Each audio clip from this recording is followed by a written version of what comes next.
Movie Explained here. Today, I will explain you a science fiction action movie called District 9. Spoilers ahead. Watch out. Take care.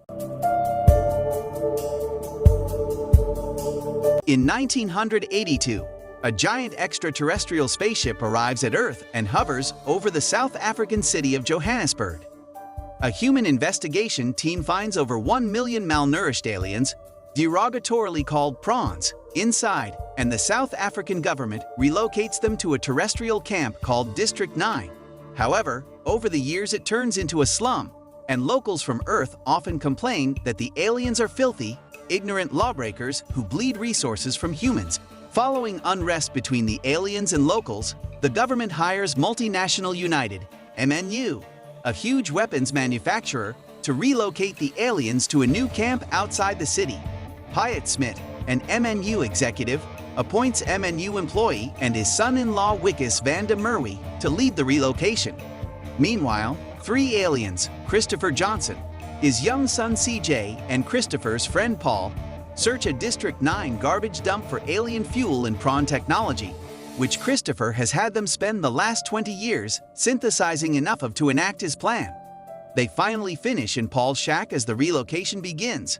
But when Wikus comes to the shack to serve Paul a notice, he finds the hidden container with the fuel and accidentally sprays some of it in his own face while confiscating it.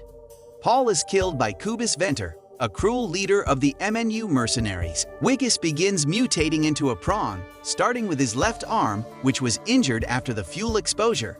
After playing down his symptoms, vomiting, nosebleed, headache, and fingernail and tooth loss, he passes out and is taken to a hospital where his left hand is now discovered to have become a prawn claw. He is transferred to the MNU lab, where researchers perform brutal experiments and discover his chimeric DNA grants him the ability to operate prawn weaponry that is biologically restricted for use only by the aliens. Humans are biologically unable to make the alien weapons work. Wanting to capture this human/alien hybridity before Wikus fully transforms, Smith orders for Wikus's body to be vivisected and harvested for its profitable properties. Wikus, however, overpowers the lab personnel and escapes.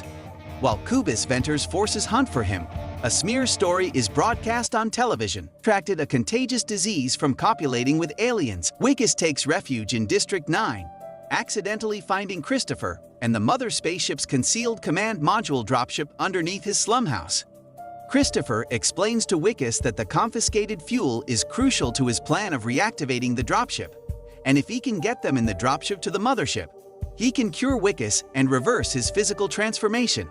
Wikus attempts to acquire weapons from the District 9 Nigerian arms dealer Obasanjo, who wants to eat Wikus's alien arm because he believes it will grant him alien abilities.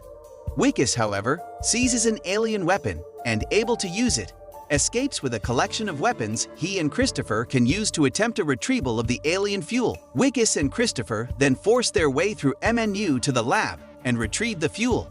However, after seeing the barbaric experiments MNU has performed on his people in the lab, including a dissected Paul, Christopher tells Wikus he must return home as fast as possible for help and cannot undo Wikus' mutation until he returns in 3 years due to the limited supply of the fuel. Enraged, Wikus knocks Christopher down and attempts to fly the dropship module to the mothership himself, but it is shot down by Cobus Venter's forces. Venter captures Wikus and Christopher, but Obasanjo's gang ambushes the MNU convoy, seizes Wikus and brings Wikus to Obasanjo, who prepares to chop off Wikus's prawn arm. Meanwhile, CJ, remaining hidden in the dropship, remotely activates the mothership and a large alien, mechanized battle suit located in Obasanjo's base. The suit guns down the Nigerians and Wikus enters the suit and rescues Christopher from the mercenaries. Heading to the dropship, the two come under heavy human weapons fire, and Wikus stays behind to fend off the mercenaries, buying time for Christopher, who promises to return after 3 years and heal Wikus to leave. After all of the other mercenaries are killed, Venter finally cripples the suit and is about to execute Wikus when slum aliens attack and dismember him alive. Christopher makes it into the dropship with CJ and the dropship is levitated via a tractor beam back into the mothership, which Christopher then uses to leave Earth. Humanity is left to speculate whether or not Christopher will return to take all the remaining aliens back to their home world. MNU experiments on the alien population are exposed, and the aliens are moved to the new camp, named District 10. Tania finds a metal flower on her doorstep, giving her hope that Wickus is still alive, and a now fully transformed Wickus is shown in a junkyard crafting the flower for his wife. So this was a short summary on District 9. I hope you liked it, and make sure you subscribe to this channel and turn on notifications so you never miss a new video like this.